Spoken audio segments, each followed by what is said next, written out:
కార్యములు ప్రభా గొప్పవే నాయన, ఆశ్చర్య కార్యములు ప్రభా. ఆయన మీకే వందనాలు స్తోత్రములు ప్రభా. యేసయ్య ఎవరు నశించడం ఇష్టం లేదు, అందరూ అంతటా మారుమనసు పొందాలని, నిజమైన సత్యము తెలుసుకోవాలని ప్రభా.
అని మీతో చెప్పినట్లు చేయండి.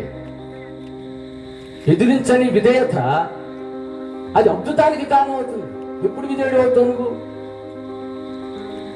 అవిధేయతే కదా ఈ శాపానికి నష్టానికి కారణం.